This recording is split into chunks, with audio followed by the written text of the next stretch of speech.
Welcome to the Bible Quiz. Today, we're diving into 25 of the most iconic Bible character quotes that have echoed through the ages. These quotes are more than just words. They carry the wisdom, faith, and courage of the people who shaped biblical history. Whether you're a Bible enthusiast or just curious, this quiz is designed to challenge and enlighten you. Remember to hit that subscribe button and give this video a thumbs up to stay updated with more inspiring content from the scriptures. So, are you ready to put your knowledge to the test and see how well you know the words of these legendary figures? Let's get started. Question 1. In which book of the Bible is the verse, "And ye shall know the truth, and the truth shall make you free," found? A. John. B. Luke. C. Mark. D. Matthew. You get 10 seconds.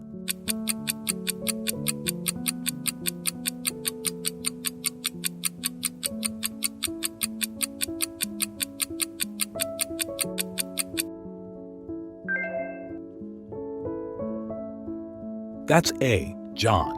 This powerful verse is found in John chapter 8, verse 32. Jesus spoke these words, emphasizing the liberating power of truth that comes through knowing and following Him. This statement underscores the importance of spiritual freedom and the transformative impact of embracing the truth in one's life. Question 2. Who wrote the words, "One day is with the Lord as 1,000 years, and 1,000 years as one day"? A. Paul. B. Peter. C. David. D. Moses. You get 10 seconds.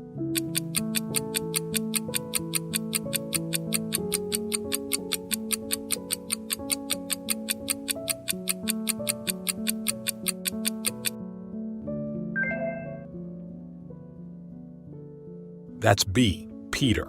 This profound statement is found in the 2 Peter, chapter 3, verse 8. The Apostle Peter wrote these words to remind believers of God's eternal perspective, encouraging them to trust in His timing. It highlights the concept that God's view of time is vastly different from ours, emphasizing patience and faith in His promises. Question 3. Who famously declared, "If I perish, I perish"? A. Ruth. B. Mary. C. Esther. D. Deborah. You get 10 seconds.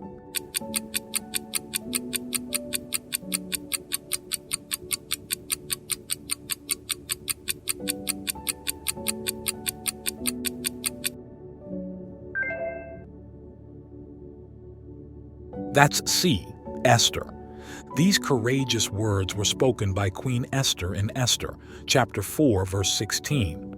Facing the potential of death to save her people, Esther resolved to approach the king unsummoned, fully aware of the risk. Her declaration underscores the themes of bravery, sacrifice, and divine purpose, marking a pivotal moment in her story. Question 4. Who said the words, "Am I my brother's keeper"? A. Abel. B. Esau. C. Cain. D. Joseph. You get 10 seconds.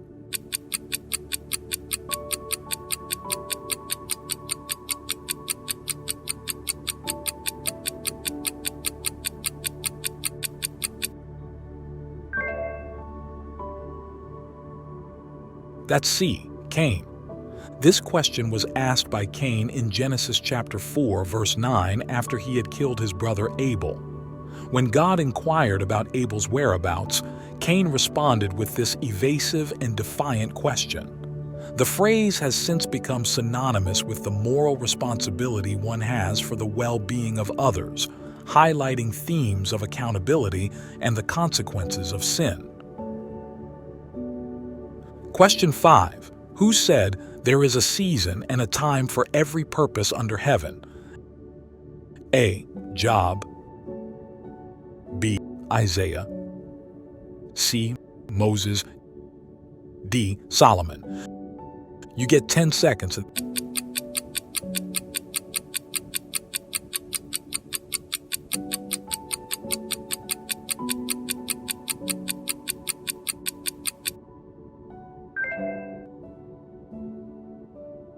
That's D. Solomon. These reflective words are found in Ecclesiastes chapter 3, verse 1, spoken by King Solomon. They introduce a passage that poetically describes the cyclical nature of life, acknowledging that everything has its appropriate time and season. This verse captures the essence of divine timing and the balance of life's experiences, both joyful and sorrowful. Cherished friend, hit subscribe and stay tuned for more great and engaging content in the future. Question 6. Who said, "Of a truth I perceive that God is no respecter of persons"? A. Paul, B. Peter, C. John, D. James. You get 10 seconds.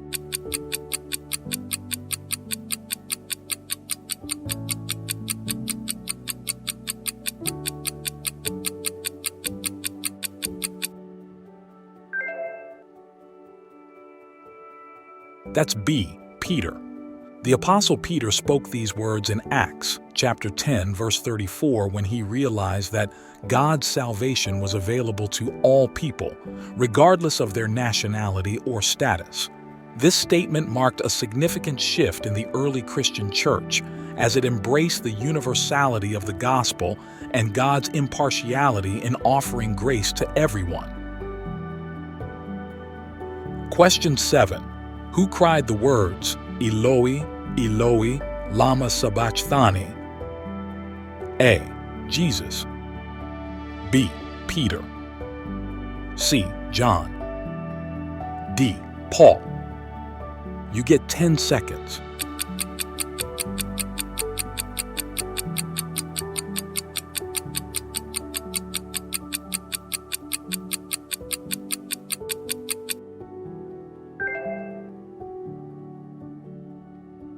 That's A.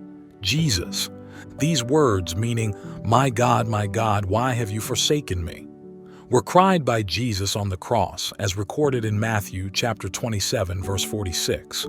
This expression of anguish highlights the depth of his suffering and fulfills the prophecy in Psalm chapter 22. It is one of the most poignant moments in the Passion narrative, reflecting both Jesus' humanity and his deep connection to the Father. Question 8. Who said, "Thy people shall be my people, and thy God my God"? A. Ruth, B. Mary, C. Sarah, D. Esther. You get 10 seconds.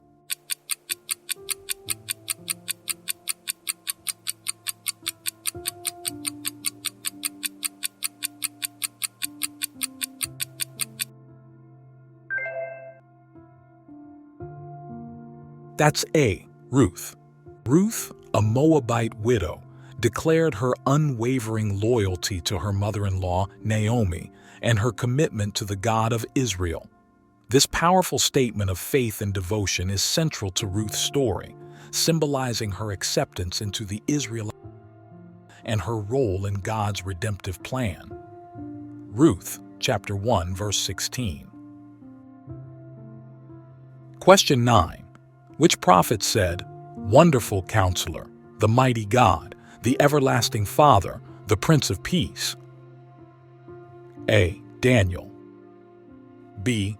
Ezekiel, C. Isaiah, D. Jeremiah. You get 10 seconds.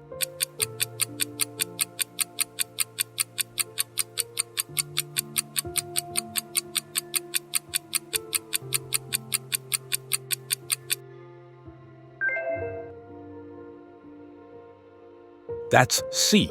Isaiah. The prophet Isaiah spoke these titles in Isaiah chapter 9, verse 6, foretelling the coming of the Messiah. This prophetic verse describes the nature and character of Jesus Christ, emphasizing his divine authority, wisdom, and eternal reign. It is one of the most well-known messianic prophecies in the Bible, often cited during the Christmas season. Question 10. Who said, "For I know that my Redeemer liveth, and that he shall stand at the latter day upon the earth"? A. Solomon. B. Isaiah. C. David. D. Job. You get 10 seconds.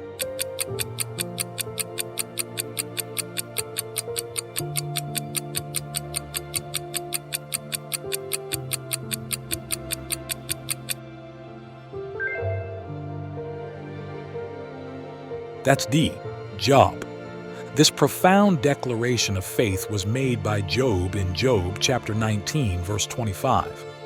Despite his immense suffering and loss, Job expressed his confidence in the eventual vindication and resurrection through his Redeemer. This verse is a powerful testament to Job's enduring faith in God's justice and redemption, even in the face of overwhelming adversity. Question 11. Who said, "Can there any good thing come out of Nazareth"? A. Peter. B. Philip. C. Thomas. D. Nathaniel. You get 10 seconds.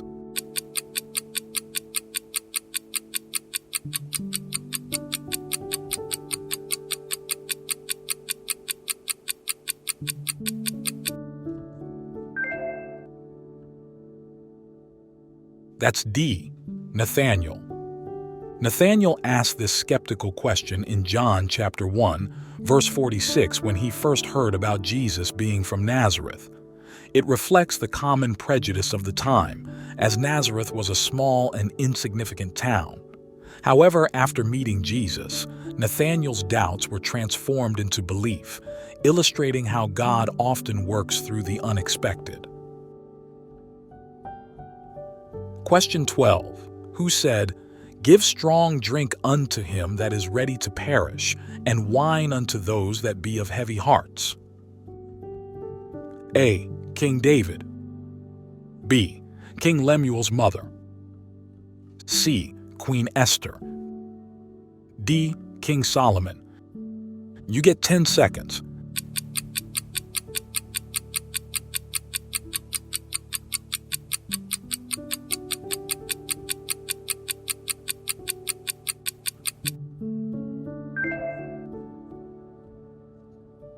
That's B. King Lemuel's mother.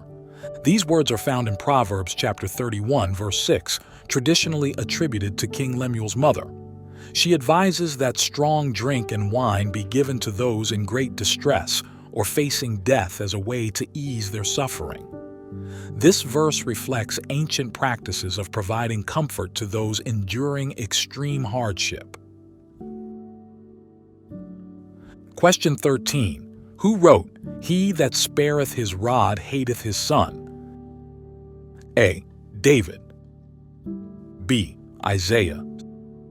C. Moses. D. Solomon.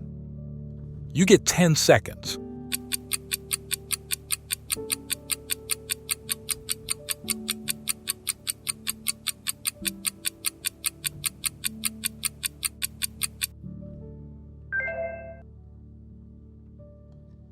That's D. Solomon. This proverb is found in Proverbs chapter 13, verse 24, and is attributed to King Solomon. It suggests that proper discipline is an expression of love and concern for a child's well-being, emphasizing the importance of guidance and correction in raising children. The verse is often cited in discussions about parenting and the balance between discipline and affection. Question 14. Who posed the riddle, "Out of the eater came forth meat, and out of the strong came forth sweetness"? A. Samson. B. Solomon. C. David. D. Gideon. You get 10 seconds.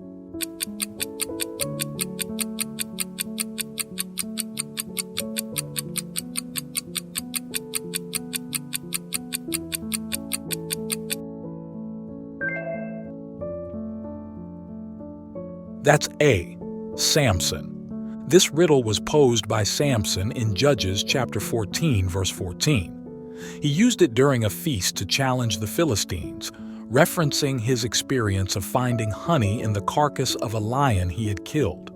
The riddle's solution reveals Samson's strength and the miraculous nature of his encounter, but it also led to a series of conflicts with the Philistines. Question 15. To whom was the Apostle Paul writing when he said, "For the love of money is the root of all evil"? A. Titus. B. Timothy.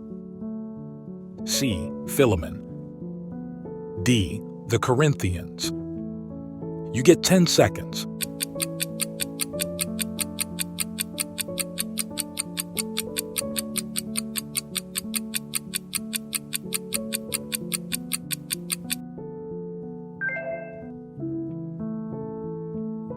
That's B. Timothy. Paul wrote these words to Timothy in 1 Timothy chapter 6, verse 10. He was warning the young pastor about the dangers of greed and the destructive power of coveting wealth. This verse highlights the spiritual peril of placing material wealth above godliness, and it is a key teaching on contentment and the proper attitude toward money. Question 16. Who said, "Let no man despise thy youth, but be thou an example of the believers in word, in conversation, in charity, in spirit, in faith, in purity"? A. James. B. Peter. C. Paul. D. John. You get 10 seconds.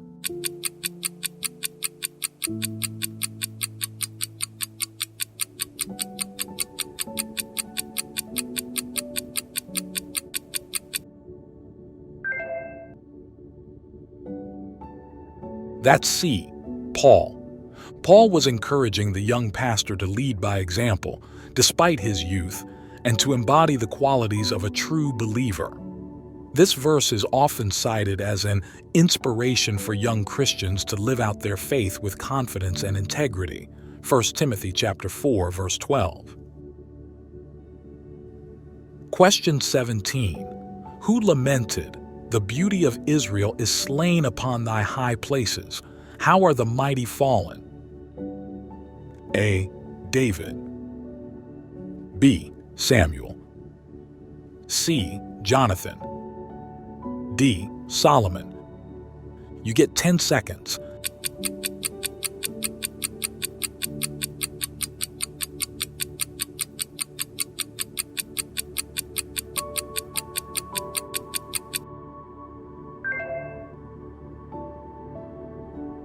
That's A. David.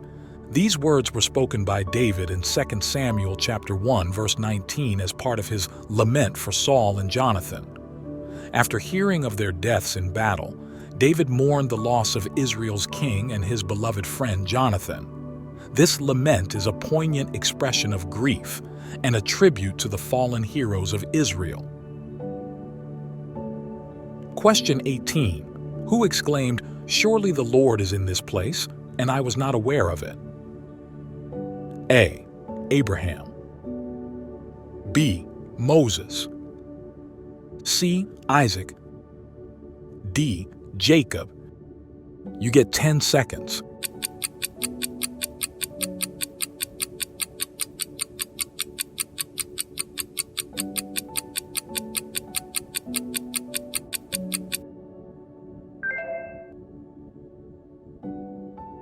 That's D. Jacob.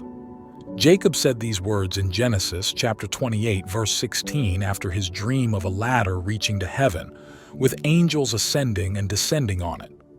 Upon waking, Jacob realized that he had encountered the divine in an unexpected place, and he named the site Bethel, meaning house of God.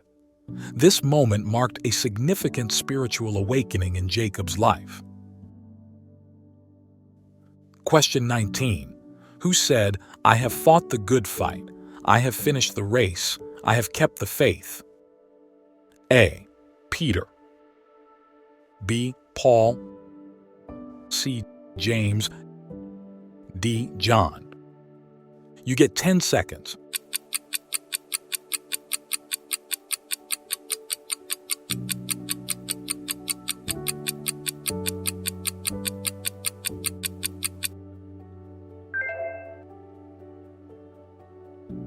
That's B. Paul. Reflecting on his ministry, Paul saw himself as having faithfully completed the work God had given him. This verse is a powerful testament to Paul's enduring faith and commitment to spreading the gospel, serving as an inspiration for Christians to persevere in their spiritual journeys. 2 Timothy chapter 4, verse 7. Question 20. Who said, "As for me and my house, we will serve the Lord"? A. Caleb. B. David. C. Joshua. D. Moses. You get 10 seconds.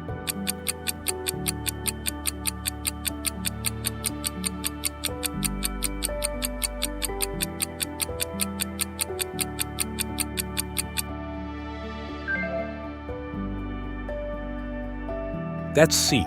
Joshua. As he addressed the Israelites, Joshua made a strong declaration of his commitment to serving the Lord, setting an example for the people to follow. This verse is often cited as a powerful statement of faith and devotion, encouraging others to choose to serve God in their own lives. Joshua chapter 24, verse 15. Stay with us until the end of the video to see how many Bible quiz questions you got right. Don't forget to note your score and share it with us in the comments section. Let's explore and learn more about the Bible with these fun and interesting questions. Question 21. Who proclaimed, "We ought to obey God rather than men"? A. Peter. B. Paul. C. Stephen. D. Barnabas. You get 10 seconds.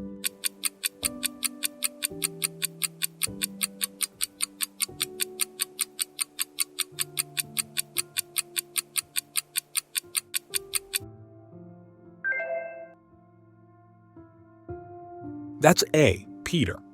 Peter and the other apostles said this when they were brought before the Sanhedrin and ordered to stop teaching in the name of Jesus. This statement reflects their unwavering commitment to obeying God's commands, even in the face of opposition from human authorities. Acts chapter 5, verse 29.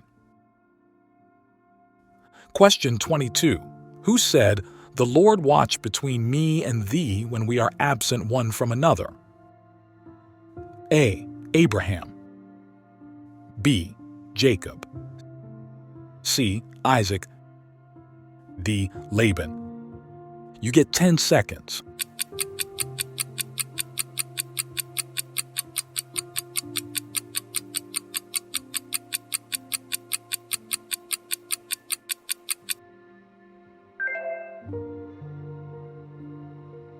That's D. Laban. Laban said these words to Jacob in Genesis chapter 31, verse 49.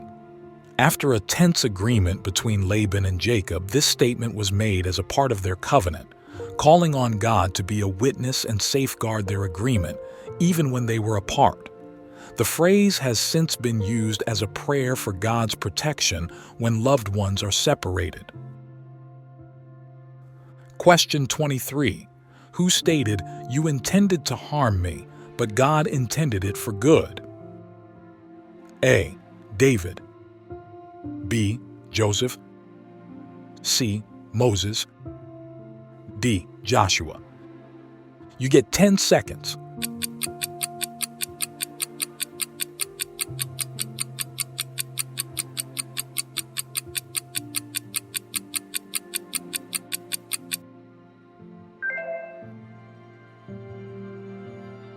That's B. Joseph. Joseph addressed his brothers who had sold him into slavery, reflecting on how their actions, though meant to harm him, were used by God to bring about a greater good, saving many lives during a famine. This verse highlights the theme of divine providence and the transformative power of forgiveness. Genesis chapter 50, verse 20. Question 24. Who said, "If the Lord is with us, why has all this happened to us?" A. Elijah. B. Jeremiah. C. Job. D. Gideon. You get 10 seconds.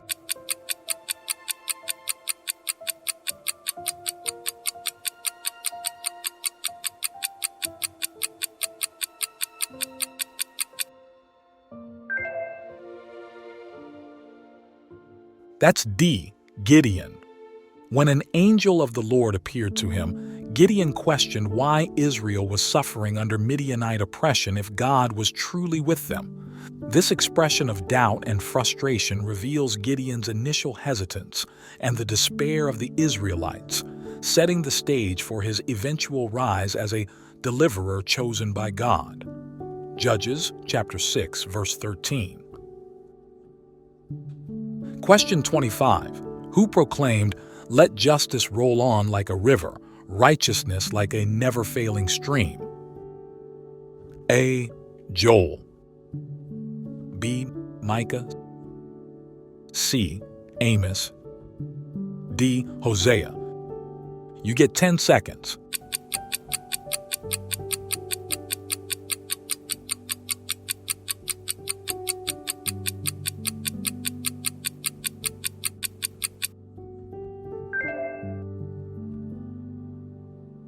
That's C. Amos.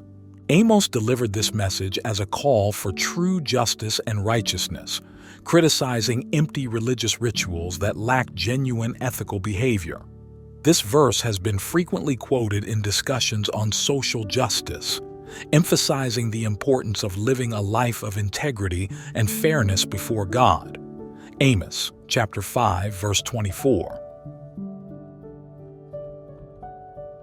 Bravo! You've made it to the end of our 25 famous Bible character quotes quiz. How did you do? Whether you nailed every quote or learned something new, remember that every step in studying the Word brings us closer to its timeless wisdom. If you enjoyed this quiz, give the video a thumbs up and share it with those who love diving deep into Scripture. Don't forget to subscribe for more challenging quizzes and insightful biblical content. We'd love to hear your scores, thoughts, and any suggestions for future quizzes. Drop them in the comments below. Thanks for joining us on this journey of faith and discovery. See you in the next video, and may your love for God's Word continue to grow.